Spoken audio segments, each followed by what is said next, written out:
It's time to let go.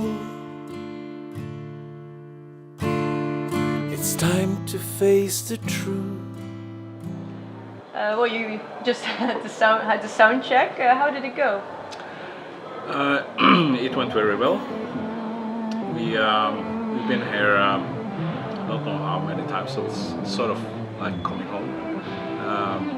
So we know the venue very well, and we know how to set up everything. And so we had a gig last night at Bjorn Riis in Sotomir.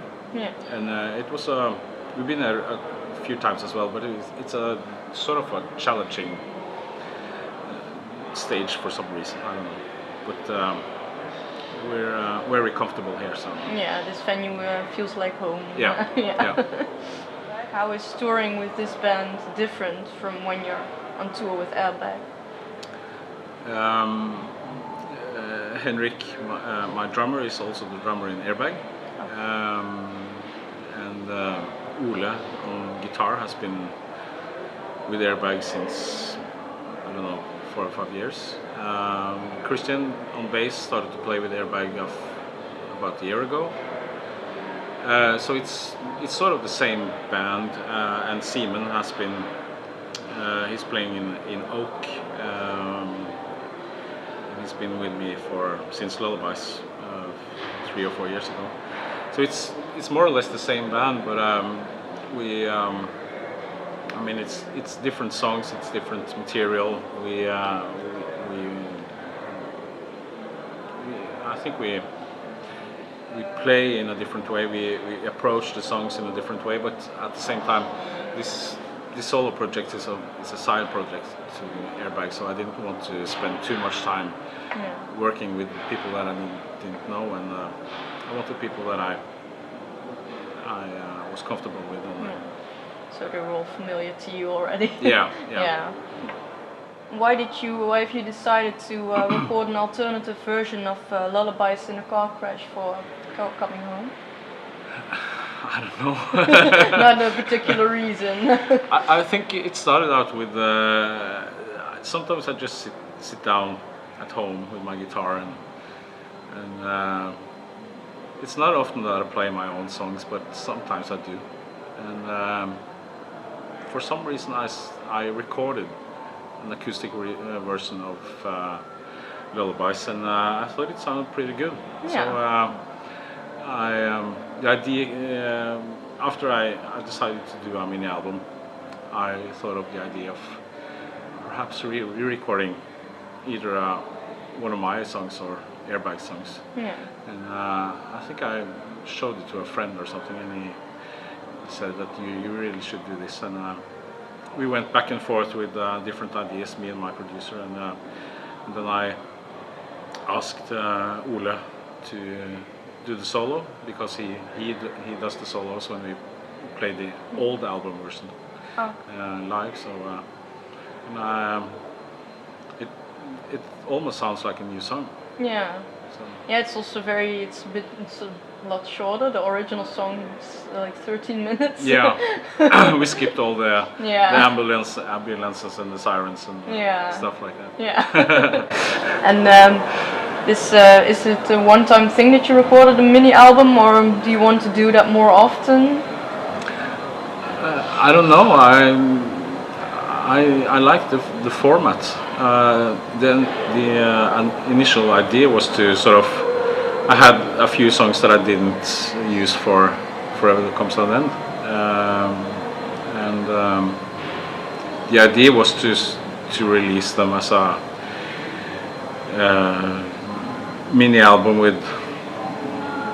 But when you started working on it, I soon realized that I wanted to do something else, and Coming Home was initially written for Forever Comes to an End. We did the drum tracks and everything, and but then I recorded Lullabies, and I had a couple of instrumentals that I didn't use for the album, and I sort of developed into a new idea. So I sort of like the format. You can either do it by just compiling a few songs and just release it, but I wanted to have that sort of cohesive mix of songs, and again the idea of that it tells a story. And, storyline. Yeah. So I might be doing that later on. Yeah. Yeah. Well, some of your lyrics are pretty dark. Are you fascinated by the dark side of life, or where is that coming from? I don't know. I live a pretty happy life. I have a wife and a kid and a job and a steady income, so I don't know. It's something that's always fascinated me, and but it's nothing that I pay too much attention to. I sit down with my guitar, and if I get an idea, words start to appear, and you have some lyrics. Where do you get your inspiration from, or is it not like a certain thing? Is it just? It could be anything. It could be me sitting on the subway back home from work, and I see people arguing, and that sort of triggers some ideas. It could be, it could be anything. Okay. Yeah. Sometimes you get a line or two, a word, or a title that I steal from a book or a movie or something. Yeah. So, but whenever I'm asked this question, people sort of think that we Scandinavians sit up high up on a mountain or in a forest in a rainy cabin. But most of my ideas happen very spontaneously. Yeah. Yeah. So. Well, and, why is it that you guys don't perform live very often? Don't you like it that much, or is it just the time matter? We really enjoy it, and we should do it more. But I mean, my solo project is a side project, so I never planned that this should be a huge tour or something.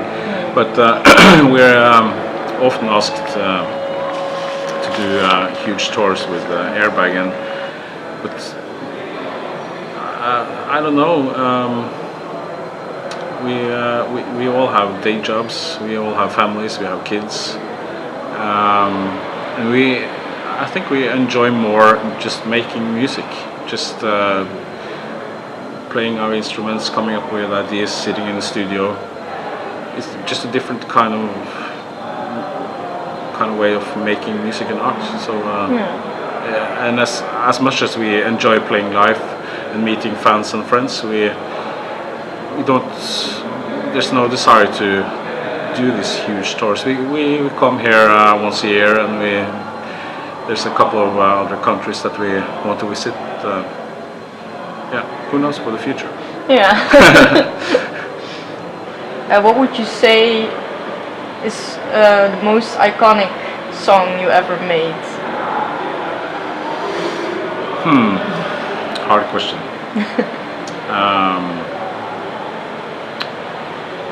I think it must be Colors from the first Airbag album.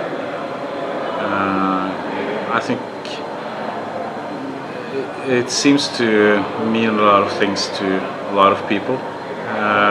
I played it in my father's funeral, and it has always had a special place for me. But I'm also very proud of the title track from my first album, Lullabies in the Car Crash. You get all kinds of feedback from people and stories, and one of the stories that really means a lot to me is a guy from, I think he was from Australia or something. he drove his car on a plane. There's no houses, there's no traffic, nothing, and he played Lullabies in the Car Crash, the title track, in his car. And there's a section there with there's some sirens and some, and the whole song is about two people being in a car crash and sort of reflecting on their lives. And he had lost his wife in a car crash. So when that song came, he had to stop his car and just go out and cry for a bit. So I think that has a special place. I understand. Have you always wanted to be a musician when you grew up? Or? I think so. Yeah? I think so. I have some pictures of me when I was 5 or 6 or something that I tried of mimicking a guitar, and I became I've always been into Kiss for some reason. That's been my big passion. Yeah. Huge Kiss fan, and Ace Frehley was my first guitar hero. And I think I was 5 or 6 when my cousin showed me Kiss, and from that moment on, I knew that I wanted to play guitar. Oh yeah, so you grew up with it. Yeah. And the artwork of your albums, do you make that yourself, or who creates the artwork? The artwork for the lullabies, I did that myself. I had an idea, and I just had some paper and a charcoal pencil and drew it up. But the cover for Forever and Coming Home was done by a Norwegian photographer called Kjetil Karlsen, who after Lullabies, I think, he contacted me, and he had done a series of photos based on my album. I didn't know him. And we started talking, and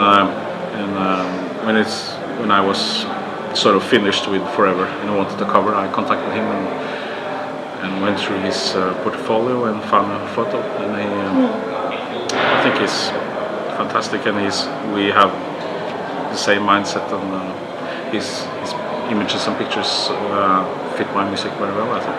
Yeah. Are you currently working on something? Are you working on an album with Airbag, or for yourself, or? I'm always writing. Okay. Yeah. But we are working on a new Airbag album. Yeah. We have some stuff that sounds really, really good. So, but it's too early to tell when it's going to be released. Hopefully next year. Yeah. I don't know. Yeah, you can't promise anything. No. When you're when you're busy writing a song, do you also can you picture the music with it, the melodies, or do you just focus on the lyrics at first? The lyrics always comes second, I think. I have a musical idea. It can be either just some chords or a full song, and then the lyrics come. So, when we start to work on a new album, whether it's Airbag or myself, you come to a point and then you realize that, well, this is an album, and then you start to work out a theme or a topic, and then you start to write lyrics around that. So, yeah. Yeah. Okay.